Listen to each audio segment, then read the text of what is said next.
Hola a todos, ¿cómo están?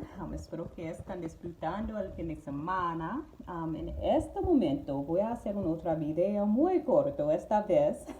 En este video voy a hablar un poco sobre maneras para recordar vocabulario que tal vez están aprendiendo en inglés, en español, cualquier idioma que están aprendiendo en este momento.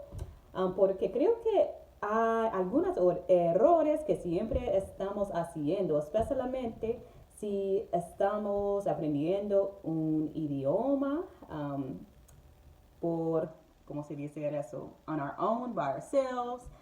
Por ejemplo, para mí, no estoy aprendiendo español en una escuela, estoy aprendiendo por mi propia cuenta. Así que es algunas cosas que he aprendido y me gustaría compartir eso contigo. So in this video, I'm going to talk a little bit about some mistakes that I learned at the beginning when I first started off learning Spanish, because of course I'm not learning Spanish in a college or anything like that. I'm learning on my own with YouTube, with books, with some applications, and that's it. So one thing that I noticed was at the very beginning, I was wasting my time trying to remember every single word that I came across in Spanish that I did not know. And then I got extremely frustrated because I couldn't remember it because it took me a while to realize what I was doing wrong. So I want to share this with you so that you can make sure that you're not making the same mistake, especially if you're at home learning Spanish on your own.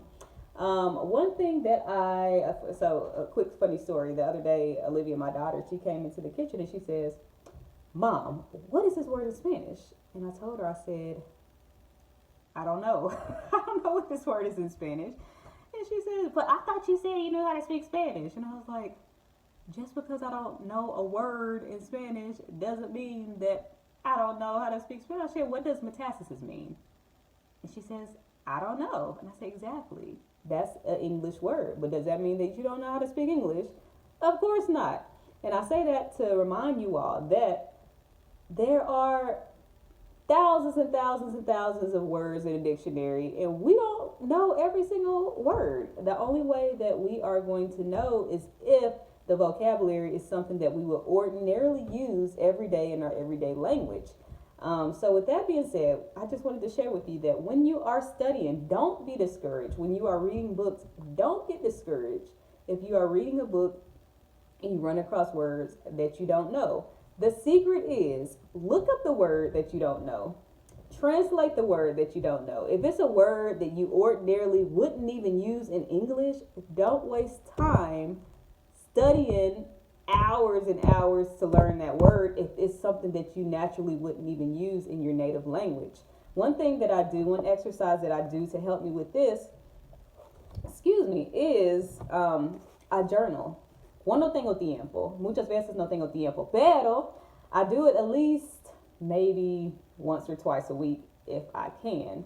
And they actually sell this. It's kind of dirty and raggedy. I've had it for a while. But I got this from Target, but they sell these at a lot of different places, and it's not expensive at all. I think they have them at Five Below as well for like $5. But this is a journal, and in this journal, it has different writing topics that's already in here.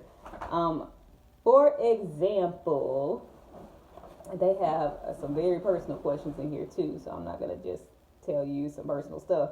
But this one says, describe the first car you owned. So one thing that I have a habit of doing is I will answer this question in English, because what that does is I'm naturally going to use vocabulary that I would normally use every day when I'm talking, right? So after I write it in English, I translate it into Spanish, because now I'm learning words that I know that I'm going to use eventually in Spanish, because I automatically use it a lot in English.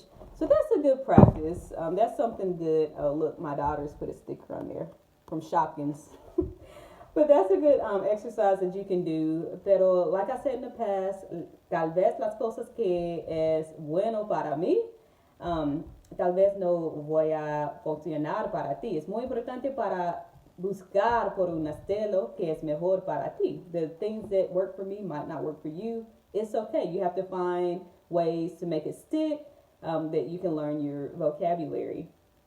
But yeah, that's just something I wanted to share with you all so that you're not wasting time or getting frustrated wondering why you're not remembering stuff in Spanish. It's not you. It's just you have to remember that it's important to focus on words that you would ordinarily use in your everyday vocabulary in order for it to stick. So, eso es todo. Eso es mi video. Espero que disfruten el fin de semana y hasta luego.